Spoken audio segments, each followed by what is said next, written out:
Part 2 has the sweet potato and steak bowls, and then also the pizza mashed potatoes, which are really good. In a salad spinner, I have washed and rinsed my sweet potatoes. I'm gonna keep the skin on, and basically what I'm gonna do, I might just like take off those super rough ends. Actually, let me get my paper towel that I put all my stuff on. I know a lot of people use a garbage bowl, but I put it on a paper towel. So I'm just gonna slice the sweet potatoes just into little cubes, and the oven is preheated to 425, which just makes a super awesome roast on these potatoes. There's actually a lot of nutrients in the skin, so if you can keep the skin on, they're shushing each other in the background.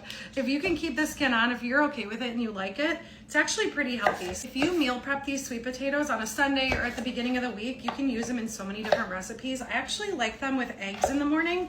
And if they're already cooked and seasoned, this is the seasoning we're gonna use, then all you have to do is either throw them in the air fryer or the pan with some eggs, and they are delicious and they're super healthy and extremely filling.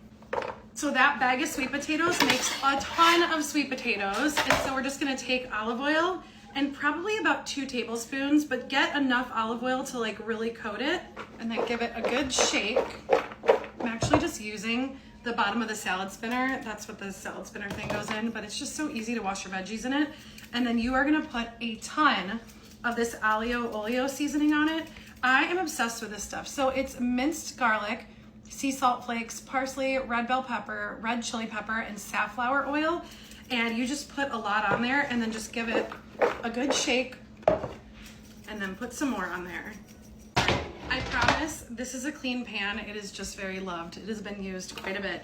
So all the sweet potatoes, make sure you space them out enough, because if you don't, they're not gonna crisp up. So you want them to each have space. And these go in the oven at 425 for 30 to 40 minutes. I've never cooked the broccoli this way. I've normally just roasted it, but on the back, because it's all pre-washed and ready to go, it says to cut this like little part off of the bag, put it on a microwave safe plate, and microwave it for 3 minutes. So I'm gonna try that, because I feel like if you're busy, you don't have a ton of time, this might be an easier way. So this is what the steak from here looks like, and my teenager already ate a bunch of it and put it in the Tupperware. It comes pre-cooked and it is already sliced. I have clean hands, so don't worry, and I'm also just making this for my family. But this is what it looks like. You just need to heat it up a little bit, so I'm just gonna put it in a pan and warm it just ever so slightly, because it is medium rare and it's pretty good like that. The sweet potatoes actually only took me about 20 minutes, so it's probably because I cut them really small. If you keep them bigger, they might be the whole 30 minutes, but honestly, this was super quick. Here's the steamed broccoli, which honestly looks like it came out perfect. Okay, that was too much. And then here's the steak. And I'm just gonna kind of put this on top. And if your kids don't love sweet potatoes, or someone in your family doesn't, you can totally do rice with this. It would be so delicious. Just a reminder, if you don't like spicy food, this sauce is not gonna be for you. And the tzatziki sauce would be amazing on this dish, but this is spicy, so that's your warning. But it is absolutely delicious. It has cilantro and garlic and jalapenos, and I'm gonna take about this much, and we're just gonna put it on top. It's so good. These pizza potatoes are so good and super simple and very filling, but you need your whole 5-pound bag. You could totally get away with a 3-pound bag, but we're having a bunch of people over, so we're gonna be taking this entire dish down tonight. I cannot figure out how to open it from this thing. I don't know, I need to find a video about it, but I just use scissors. So these are Yukon Gold potatoes, or at Trader Joe's they just say gold. And you're just gonna wash all of them. And I'm actually gonna peel half of them. Half will keep the skins on and half will be peeled. It just is a really good texture for the mashed potatoes.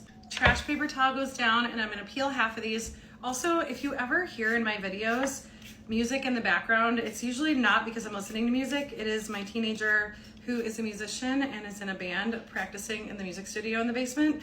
So there's always something going on at this house. Right now there's 4 teenagers upstairs as well with my other son. So lots of chaos all the time, but we love it. When you peel your potatoes, especially if they're Yukon Golds, they do not need to be perfect. So I kind of just took off like half of the peel on each of them, and I'm gonna slice them up, put them in my pot, with water covering them, and then I'm just gonna boil them. So you're just gonna boil these until they're fork tender. For the mashed potatoes, you're gonna take your cottage cheese and about a cup of the chicken broth and blend that up together with a little bit of salt and pepper, probably a teaspoon of each. And that's gonna go in the mashed potatoes. I'm also gonna add an entire stick of butter because we are having people over and it just is more appealing to kids, but you don't have to add the butter. It'll be super creamy with the cottage cheese, plus it adds a lot of protein. Mashed potatoes in the bottom of the pan. Really, we have a million teenagers at the house, but the pizza sauce goes on top of the mashed potatoes.